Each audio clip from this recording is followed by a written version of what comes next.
Thank you. Good afternoon, everyone.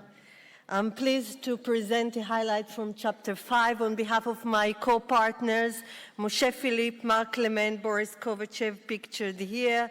This is my disclosure slide. As for the overview, we did the same as others, and we chose 3 articles for each component of the chapter. Here you can see the 9 that we included. And to keep things fair, I'll briefly highlight 1 from each topic. So AID is now a routine with estimated 1.5 million global users.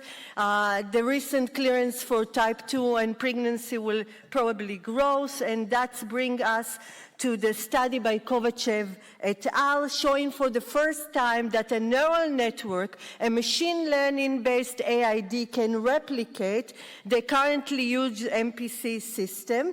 It was a randomized control trial. 15 adults tested the 2 systems in 2 consecutive 20-hour hotel sessions.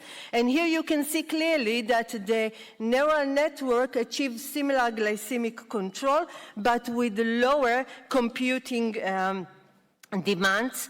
So that's promise AID system to be more efficient, less cost, and the main key for this is adapting and learning, and this remains to be seen. It will be interesting to see how this technology evolves. The following is a very nice study published in JAMA by Nayak, examining the effectiveness of a voice-based conversational AI application utilizing the Alexa skill for basal insulin titration in adults with type 2, conducted at 4 Stanford primary care clinics, included 32 poorly controlled adults. They were random, some needed to start insulin and some adjust insulin, and they randomized to the intervention group with implemented personalized, simple rule-based algorithm for titration and the standard of care for 8 weeks. Participants in the intervention activated the Alaska skill by saying, "Alaska, check in with clinical trial," and this initiated a conversation when they reported their insulin dose and fasting blood glucose, and the AI applied their clinician-recommended algorithm, provide them insulin instruction and reminders if data or dose were missed. So not surprising, the AI reached optimal dosing faster as the standard of care got only 1 adjustment. But I think more interesting is that adherence was 33% more, and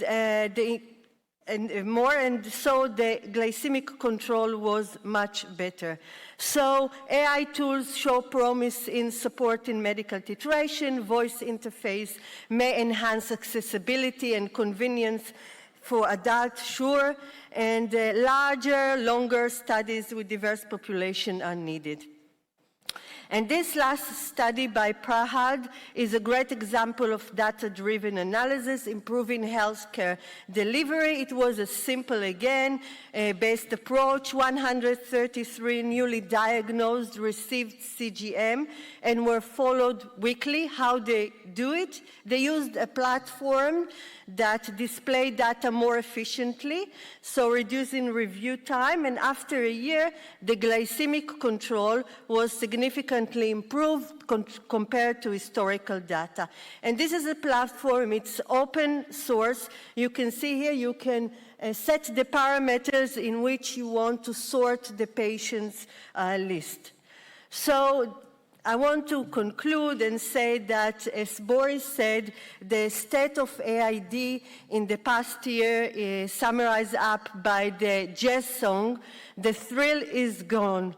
It means that the initial excitement around AID has faded.